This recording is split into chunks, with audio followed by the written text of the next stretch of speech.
I just want to comment on this real quick. The officiating, right? I just had a couple of quick things to say on this. Terrible.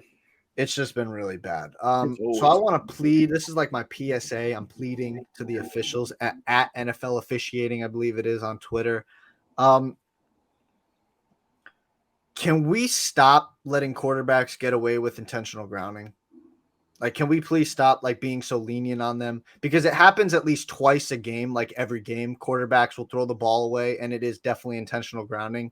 Like the defense already plays with one hand tied behind their back because the rules are just implemented for scoring and for the offenses. So like, if it's a flag, throw the fucking flag, please. So like, I'm just pleading, please, like let's even the playing field just a little bit here, and also. And this goes back to a game that just happened, the Colts and the Browns. Can we, for the love of God, stop throwing stop calling DPI, defensive pass interference, on uncatchable balls. That you stop. The ball was in the fucking front row and you throw a flag? It's just ridiculous. It goes back to, we got to throw these defenders a little bit of a bone here. And let's just like even the playing field just a little bit. Start calling it a little bit fair. I think the issue with it is, and this goes through like NFL, NBA, a lot of the refs are older dudes. So that either could be they'll either let some shit go because they want to let it go because they want to play football, or they just like they're so so like accustomed to the game that they don't even refresh themselves on a rule book or whatnot. They don't go back and study up the real officiating rules because they'll forget. They're forgetting and just going off straight memory. When I feel like it's one of those things like a driver's license. Every couple of years you got to redo that thing so you make sure everything is fresh. You know what I'm saying? He can't stop me from getting a ball that I was never going to be able to get anyway. You know what I'm saying? Fucking Wembanyama wouldn't have caught that ball. Oh my God. And it's like, and it's more than just like, if it's an intentional grounding, throw the flag. It'd be more to it than that. I think like they try to, when they know they missed a call early on, they try to make up for the call on some nonsense. I don't think that's how that should go, but that usually happens in a lot of sports. Like, you ain't get this foul, you might get it later, and especially if you complain about it, because I'm gonna come up to you and talk like, yo, bro, he was grabbing me, yada yada yada. Now they got that in the back of their mind. The next two drives you go on, he might purposely be looking at you to see if you got grabbed to throw that flag to give you that, I ain't miss it this time. But sometimes you just can't do it because the flow of the game gets messed up. You're messing up time. You're messing up, who wins and who, like, you're directly impacting who wins and who loses. Yeah. I also don't believe in the if you have to rely on the ref throwing a flag, I don't think you should be wanting to win. I don't think you should win that game anyway. Like, if you thinking the flag is what cost you the game, you should have never won. Because you're relying on outside factors other than you being that good. But sometimes it really does matter, because if I'm getting grabbed up all game, I need you to at least – I can't be effective if he got his hands around my collar. I mean, 10 yards, he's waiting to get past the 10 yards to, grab my jersey down and whatnot. It just makes for a sloppy game. I guess maybe sometimes they don't want a sloppy game, a slow game, and they try to speed it up for the viewers because viewers don't want to sit there and watch. No. 70s football, run. It's entertainment at the end of the day, and they're trying to keep that thing alive, but people are still trying to win the game. Like, we still got to win this game. We still want it to be the cleanest way possible. 100%. And you hit on, like, another thing is the so many flags nowadays are automatic first downs. Like, that's gotta be like, that's a lot of annoying stuff there. That's got to be corrected. And to your point of the refs, like, I didn't know this, and Richard Sherman enlightened me. I had no idea about this. The refs throughout the regular season are on a scoring system. So, like, the NFL, so like when you get to the playoffs, they're on a scoring system. So the people who score the best get into the playoffs. So, like, Sherman would even say to certain refs, like, that called a bad flag, they'd be like, "Yeah, I won't see your ass in the playoffs." Because basically you're not that good. And that goes back to a point of the NFL. You're a multi-billion-dollar corporation. Why are we still on part-time refs? Why are we still on part-timers? Like, these guys, I know we don't have a year-round football season, but these guys should be full-time guys who should be dedicating everything to this craft and learning as much as they can and getting the correct calls. I did not know that. I did not know refs in the NFL were part-time. Yeah. Yeah, they're part-time. They're not full-time guys. I'm so used to NBA refs who are there like full-time. You see them every other day, like it's the same refs all the time. They got to implement. This is a money league. They got to implement like some sort of like ref training system. Yeah, like that's true. Every year. Like a ref boot camp or some shit. Exactly. The football season was like 5 months. Cool.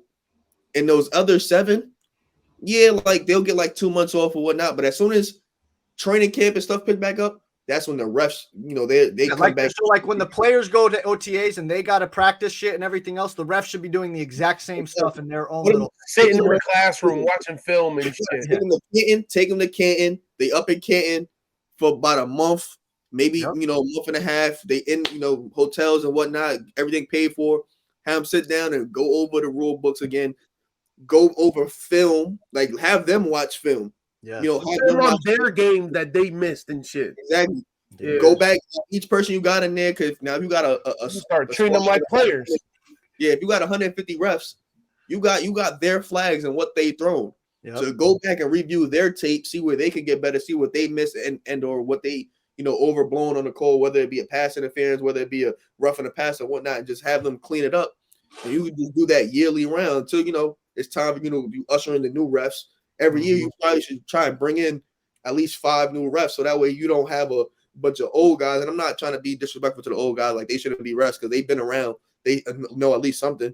Yeah. Sometimes you need fresh eyes, especially if it's somebody that like just hopped out of football, like they just stopped their career, they wanted to be a ref or something. Have them go do it, because a player knows a call just as well as a ref should know a call, because they're playing the game, they're getting beat up, they're getting called on and whatnot. I think it just needs to be a collective unit. It's not like they're losing money. They have money to go around. Everything is betting online and everything. They have a whole bunch of money coming in, TV money, everything. Billions, like anything. You're just bettering your product.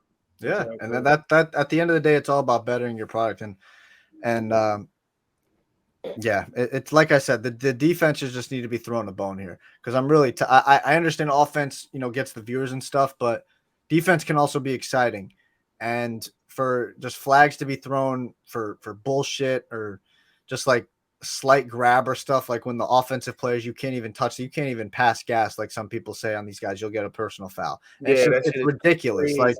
Like I think it was this past weekend, a defensive player just trying to make the tackle, and the hand just lightly tapped the helmet. 15-yard penalty. Like, you got, like, come on, man. Like a light tap to the touch. Like, I understand if this man whacks him in the freaking head, you want to call that. Okay, that's fair. But a light tap, like, and you can see that. Like, it's a little ridiculous. The NFL more worried about what type of shoes and socks the player got on. Yo, that joint is crazy. I can't believe they fined him for that. You know what I'm saying? Like, what type of visor they got on. And it's not even like a quarterback visor, because clearly the quarterback not gonna have a visor on because they need to see clearly. So it's not like you're getting impeded by that on the defense. But a D lineman could wear a visor. You don't need to know where a D lineman is gonna go. You're gonna know when he's going when he gets there, because he's right in front of your face. You know what I'm saying? You don't need to really know where a receiver's going, because he's just running at you or running away from you. Just follow him. Your job is to follow him. You don't got to know what he's looking at. You know what I'm saying? It's so ridiculous. It's crazy, the things that we find people for, like Tyreek Hill interacting with a fan. Him interacting with a fan and flipping on doing a flip on his phone doesn't do anything but good things for the NFL. Yep. So finding for that is kind of silly.